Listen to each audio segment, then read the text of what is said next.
Welcome back to Block TV. I'm Ron Friedman, and it's time for Crypto Globe, where we take a trip around the world to hear about the latest developments in the industry from the countries that they're taking place in. And to guide us on this tour is Ethan Pierce. He's the director of Paris-based Crypto Assets Institute. Hi, Ethan. How are you? I'm good. How are you doing?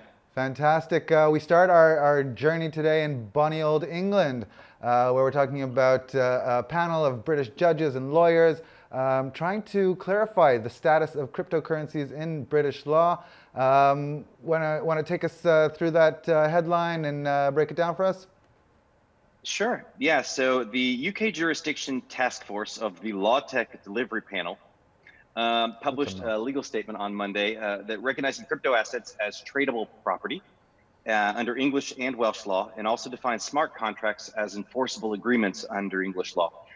That's going to be, this is the kind of clarity and transparency that as government administrations and regulatory environments bring forth are going to create a lot more opportunities for entrepreneurs to step in and build really exciting services and products simply because they know where they stand in the midst of the legal situation. So especially around crypto assets and tokenized securities, the ability to define any kind of an asset in a digital way and pure digital assets as well in terms of tokens and cryptocurrencies that don't represent real world assets, for those to be clearly defined as property in all the ways that property is typically treated under English law is important. And then the smart contract concept as well, so that moving into legal enforcement of that as things will start to go wrong and there'll be conflict, that we're on a legal grounding that really lets us know that that's the same footing as a standard contract in terms of the court. All that's really, really important. It's also really important because a tremendous amount of the world's legal systems are in some way inspired by, English law, which means that whether this directly translates over or at least is an inspiration for them to agree that crypto assets are property and smart contracts can be treated as normal contracts in the enforceability sense. That could be really cool in terms of just adoption and scale in general of things. The quote from the Chancellor to the High Court, who's part of this task force, Revels, said that in legal terms, crypto assets and smart contracts undoubtedly represent the future. I hope that the legal statement will go a long way towards providing much needed market confidence, legal certainty, and predictability in areas that are of great importance to the technological and legal communities, blah, blah, blah. But that he says, this sheer fact that an organization like this that is integral to such an important government as the UK can say something that crypto and smart contracts represent undoubtedly the future, and then laying out how that relates to the legal framework that exists currently, that's really fantastic. I take that as a hugely encouraging sign, especially when we have other governments that are potentially being less clear or slower in at least saying this matters and how it matters and how to treat with it. So, but Ethan, can you give us a bit of an idea? What's the authority of this panel? I mean, where does it go from here? So what this is the this panel is made up of different people that are part of the court or different organizations within the UK government that come together. There was also a couple hundred people who contributed, different parts of the government contributed to the report. It was then looked over by tons of different people from the ecosystem as well to kind of have an opinion on this. But what this does is it doesn't set a legal precedent, but what it does is it clarifies it from people who are the experts within the government, and then this can be referenced as things will potentially go to court or go towards being in Parliament if there is a specific law being considered. This can be referenced because it's not just a piece of paper that is saying we think crypto is cool and it's property. It's a 64-page document that really steps back and says it defines what they believe crypto assets to be, which is a pretty typical definition. There's nothing super strange there.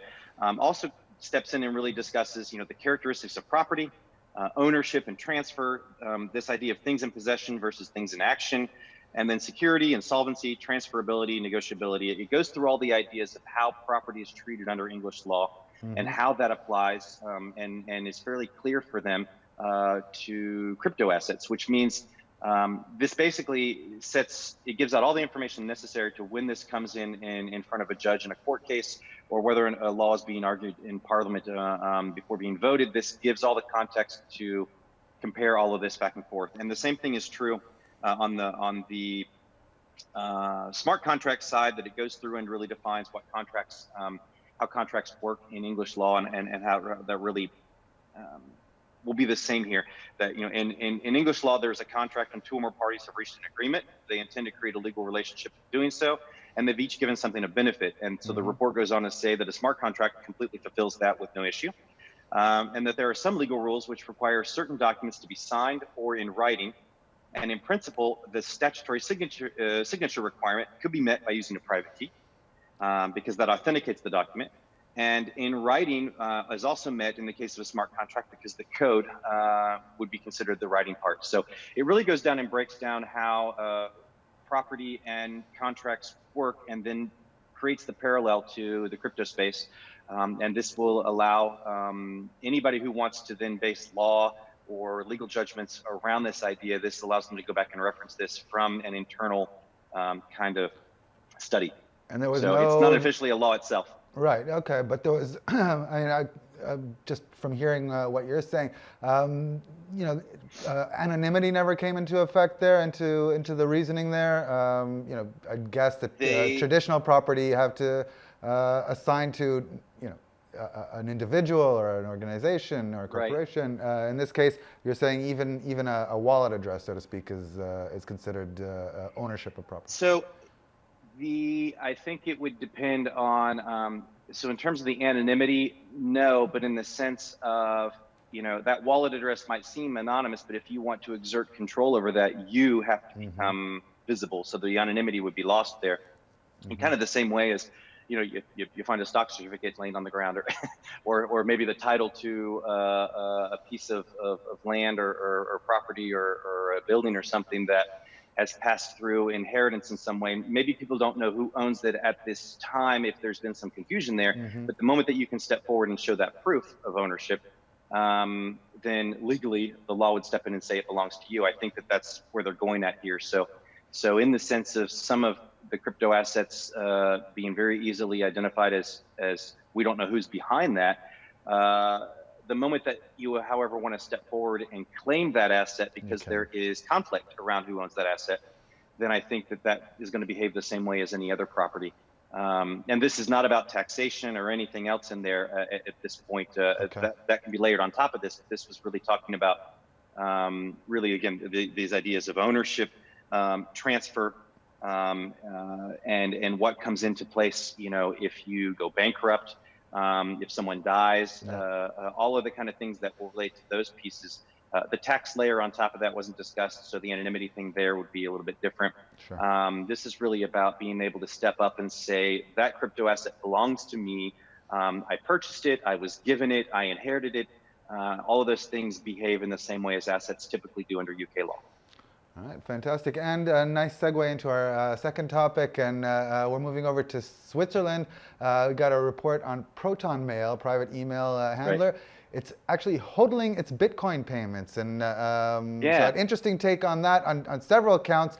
But why don't we start with what is ProtonMail and how it works, and why are they keeping on to their Bitcoin holdings? Yeah, ProtonMail is pretty cool. In a lot of ways, you could think of it just as Gmail, but without Google behind it. So on their website, their big line is, we are building an internet that protects privacy, starting with email.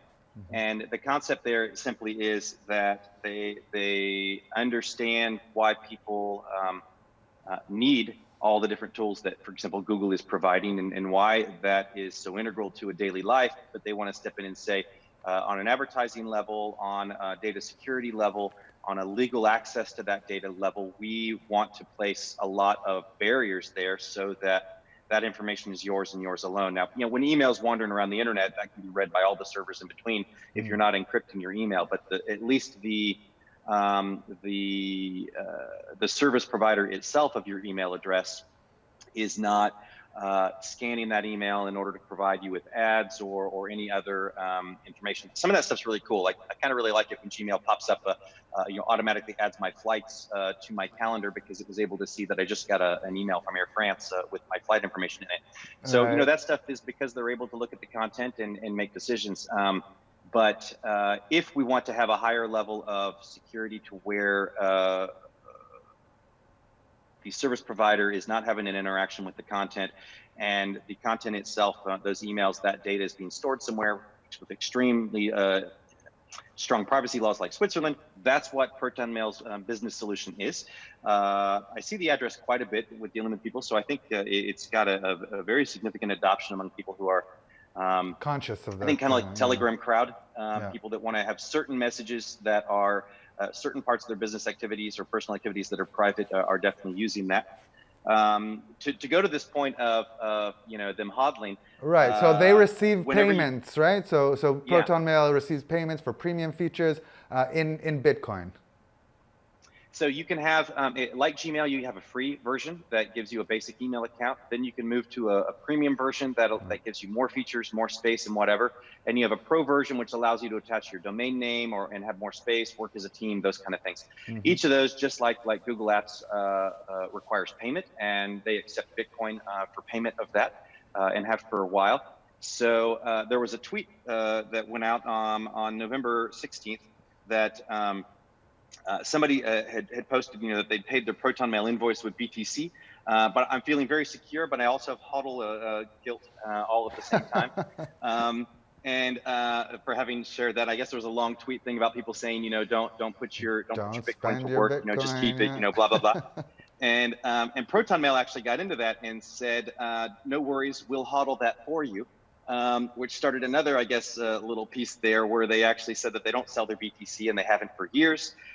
We don't know what that represents in terms of, how much money that might be that they've, in terms of capital that they've got sitting there. We do know that they also accept donations, because as a privacy-focused service that's not only providing these a platform like ProtonMail, but also contributing to a lot of open source projects, and on a lobbying level pushing for security and a lot more transparency around how these things work globally, really.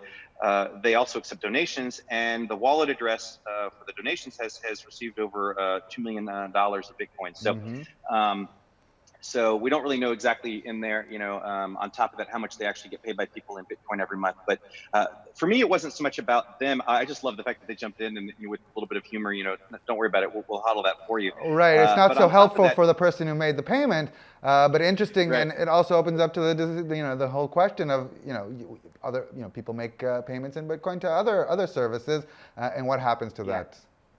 That was my big, from this, the light bulb for me was just really like, I wonder how much, some companies like Apple are sitting on just mountains of cash, and depending on the economy and interest rates and things like that is an investment in the sense of just holding that. But I wonder how many companies, you have the Overstocks and the Expedias and others that are out there that allow you to pay for things with Bitcoin, and all the other kind of smaller services, niche services that accept crypto payments as well. And I wonder how many of them are converting that immediately into fiat, and how many of them are hodling it as more of an investment play for later. So it'd be interesting to see if somebody's done a study on that or other things to where's that at? Because that's an interesting space. Somebody can pay ProtonMail $5 a month, and ProtonMail sitting on that, and in reality, that's following the scale of Bitcoin's growth over the past 3 years. Then that $5 is actually worth quite a bit more over time, and that makes for, like we saw with a lot of the ICOs that were never actually able to create something because it wasn't feasible technologically or not the right time or whatever, and just turned into investment funds, or have been hodling that. And depending on when they raised it, have made more or less money from that idea. What happens when you're corporate and you've got crypto coming in that you don't convert? Does that become a serious piece of your P&L over time? We've got an interesting asset sitting over here. So if anybody has information about some cool projects that have done that or a report or something, I'd love to hear about it on Twitter. Yeah, it's a great question. It sounds like a BLOCKTV investigation in the making. So thanks for that. All right, our next stop on our trip around the world is in Venezuela, where Maduro is trying to pump the petro coin and use it to pay people who are retiring and going to pension. Yeah. So in December last year, Venezuela converted pensioners' bonuses for the year into petro, and this year the Christmas bonus for retirees and pensioners is also going to be paid in petro. I don't know if that makes people happy or not, but there's a lot of discussion going on around the petro and whether or not this is a good thing, just simply because of the fact that it is so tied to a government that is saddled with debt and that hasn't necessarily been terribly transparent about many things and whatever. So how much this is behaving like a true crypto that people can kind of turn to outside of the typical finance structure because of, like we just saw in Iran with the central bank getting burned because people weren't happy. What happens when the legacy or sovereign financial systems become problematic in some way and people turn to crypto? Well, what happens if that crypto is actually tied to the sovereign? So there's a lot of questions around that topic. Sure. But what I just found interesting was the statement from them. They feel like that national cryptocurrency for the petro, but also cryptocurrencies as a whole, are the future. Coming from the deputy of the National Assembly in Venezuela, I think that's everything. Him saying everything in the future will be crypto. Take that for what it's worth, grain of salt there. But I love the fact that sovereigns, or at least are having this discussion, even though potentially it's self-serving and not necessarily as good for the every person in getting their pension or their Christmas bonus. But maybe it is. So I think it's just an interesting thing to see a government moving towards issuing payments around government services in a crypto and moving towards embracing digital assets in some way so integrally into the functioning of a government. Lots and lots of questions to be answered. Sure. Around the true value of that and what it's worth. But I do think that that in the middle of that, if there's value being created for the citizens of Venezuela, and this is more stable for them in some way than bonus. Yeah. If it turns out not to be the case, then there's something there to be dealt with as well. But I think it's exciting, and we're going to see more and more sovereigns start to do specific things in crypto because because of the efficiency of those transactions or other issues. I think in a lot of places that potentially have currency issues or debt or other places where this allows kind of maybe some consumer confidence to know that you're not being paid in the national currency, you're being paid in something that is potentially a little bit more cross-border through crypto. Maybe there's something there too. Again, this one comes with a lot of question marks. Right. I just found it really interesting to see that they were doing that. Hopefully, this is something that is providing increased value and security to the citizens of Venezuela. And again, the details were a little light on this, so I'm always happy to hear from people on Twitter or elsewhere whenever we post these things to, what's going on behind the scenes here. What's a little more context, what's a little more detail about what this means to the average Venezuelan and to receive these bonuses, this Christmas bonus or pension bonus in this way. So yeah, bottom looking line, forward to hearing more about where this goes. Bottom line, bonuses in general we're in favor of, bonuses in crypto especially. Petro, not so sure about. Yeah. All right, and our last stop this week is Germany. A couple of stories there of crackdowns by authorities on different crypto projects. Talk us through it. So there's context behind both of these, but the two different stories really come back to the same thing, which is Germany is saying that you are conducting a financial services activity without having the proper licensing. So this gets us maybe into the land of securities, and that's what the issue is here, probably with the first one, maybe with the second one. But the issue is going to be very clear that it's both of these projects, potentially people can talk about other details about the project, but the German regulator is coming down specifically just on the fact of not having the appropriate licensing to conduct these financial services activities. So there's a Bulgarian cryptocurrency broker called 5 Capital that we're offering CFDs, contracts for difference, that has been told to cease and desist because they're operating without a license. So in the EU, again, we have this idea of passporting. So if you have a regulated financial services activity, the central bank or the regulator in your country has validated you as a financial broker or broker dealer, whatever, then technically that should passport legally to all of the EU states. But if you don't have those licenses in your country, then it's very clear that the other member states are also going to say that you don't have the legal right to operate either. Right. So that is exactly the case here, where this Bulgarian company has been told to cease and desist offering these CFDs because of a licensing issue. Didn't provide more context. The press release from Germany in German, Google Translate didn't seem to say that there was a lot more detail in there than I could tell either. So looking forward to seeing exactly what the licensing problem there is, but I'm guessing that they're just not considered a financial broker or broker dealer on the right level. They haven't got the right license, but maybe they have. So looking forward to seeing how they respond to that. The second one, Carrotbit, which is a gold crypto startup, has actually responded to say that they do have the appropriate things in terms of licensing, or that there are no actual investigations going on, that no customers have lost anything, whatever. But the same thing happened where the Financial Supervisory Authority, BaFin, told them to cease and desist all of the activities in Germany around their Carrot Gold coin, and I think there's a second coin that they're working on. So there's a bunch of information going on here. So basically, Carrot Bar is saying that on their side they're doing everything right. There is a fake website out there that's spreading bad information or taking money from people that shouldn't be. So, but that's not their fault. And then moving around into that space, however, there have been some doubts placed on whether or not Carrot Bar actually owns a share in the gold mine that they say is backing the token. Right. They've responded to say that they do.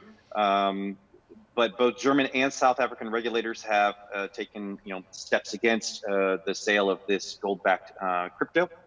So that will kind of develop over time. But I think what's really important just in these issues is to, regardless of where you live and regardless of where the project that you want to invest into is located, these licensing requirements matter, and they matter not only because they protect you, they also matter because even if that company is doing something really good, like potentially with these CFDs, maybe that's completely above board and a project that is doing things correctly. But if the licensing is incorrect and the regulators step in and shut that down, then your investment could be in danger as well, even if it was a good investment to make in the first place. So doing your own due diligence and making sure that the projects that you are working with and that you want to invest into or through have the proper licensing to promote, market, and commercialize the investment that you're a part of is really, really important.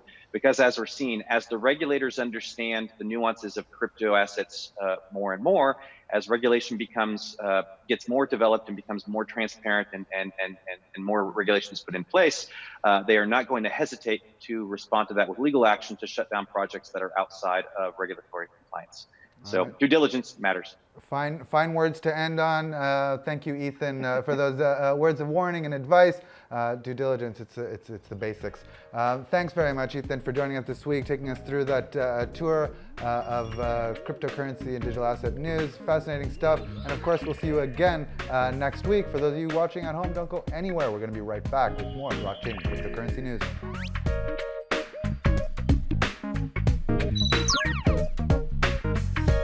For more news and updates, follow us on Twitter.